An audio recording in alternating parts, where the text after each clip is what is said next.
பொடி எப்படி பண்ணுறதுன்னு பார்க்கலாம். இது மாதிரி பொடி பண்ணி வச்சிட்டோம்னாக்க எல்லா ஊறுகாய்க்குமே இதே யூஸ் பண்ணிக்கலாம் நம்ம. ஸோ அதை எப்படி பண்ணுறதுன்னு பார்க்கலாம். அதுக்கு தேவையான பொருட்கள்: மிளகா வத்தல், நீட்டு மிளகா எடுத்துருக்கேன்னா 200 கிராம்ஸ், உங்களுக்கு தேவைக்கேற்ப எடுத்துக்கலாம் நீங்கள்.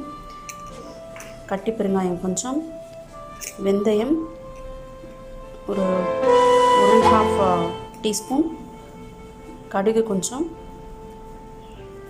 மஞ்சள், விரலி மஞ்சளை வந்து நான் உடச்சி வச்சுருக்கேன். ஸோ இந்த மஞ்சள் இல்லை அப்படின்னா மஞ்சள் பொடி கூட யூஸ் பண்ணிக்கலாம்.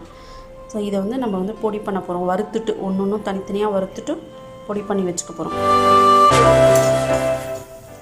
ஃபஸ்ட்டு பெருங்காயம் போட்டிருக்கோம். கொஞ்சமாக எண்ணெய் விட்டு எல்லா ஒன்று ஒவ்வொரு சாமானும் வறுத்துக்க போகிறோம். அடுத்து கடுகு போடுறோம்.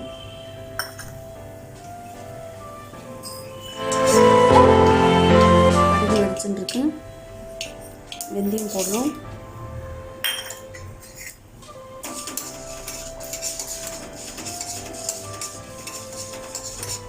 லேசாக சவந்திருக்கு. இந்த மஞ்சள் போடுறோம். மிளகா வறுக்கும்போது காரமாக இருக்கும்,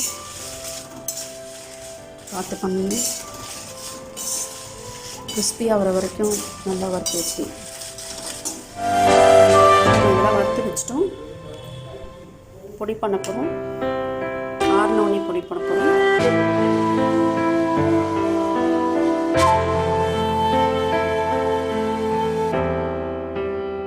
நம்ம நீர்நெல்லிக்காய் வந்து ஸ்டோர் பண்ணி வச்சுருந்தோம் இல்லையா முன்னாடி, அதை எடுத்து நம்ம வந்து இப்போது ஊறுகாய் போட போகிறோம். நம்ம இது மாதிரி நெல்லிக்காய் கொட்டையெல்லாம் நீக்கி வச்சிட்டோம். இது எப்படி ஊறுகாய் போடுறதுன்னு பார்க்கலாம். ஊறுகாய்க்கு தேவையான பொருட்கள்: ஆயில், கடுகு, ஊறுகாய் பொடி. ஸோ மிக்சியில் இப்போ நம்ம வறுத்ததை வந்து பொடி பண்ணதுக்கப்புறம் இப்படி இருக்கும். இந்த அளவுக்கு கன்சிஸ்டன்சி இருக்கணும். ஆயில் ஊற்றிக்கலாம். எப்போவுமே ஊறுகாய்க்கு நல்லெண்ணெய் தான் பெஸ்ட்டு. Sesame oil. ஆயில் சூடாகிடுத்து. கடுகு போட்டுடலாம்.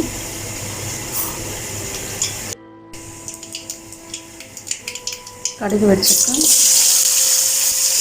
இந்த நெல்லிக்காய் போட்டுடலாம்.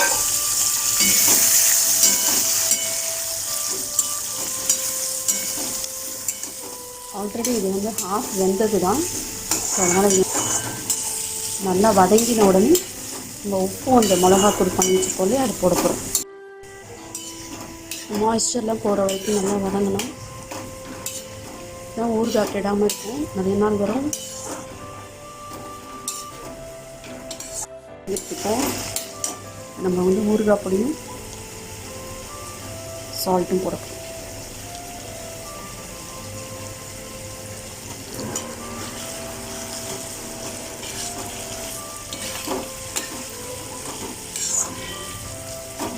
சில பேர் வீட்டில் காரம் ஜாஸ்தி தேவைப்படும், சில பேர் வீட்டில் காரம் கம்மியாக தேவைப்படும். ஸோ உங்களுக்கு தேவைக்கேற்ப போட்டுக்கலாம். இப்போ உப்பு போட்டுக்கணும். ஏற்கனவே இது உப்பில் ஊறிருக்கு. ஸோ அதனால் உப்பு பார்த்து போட்டுக்கணும்.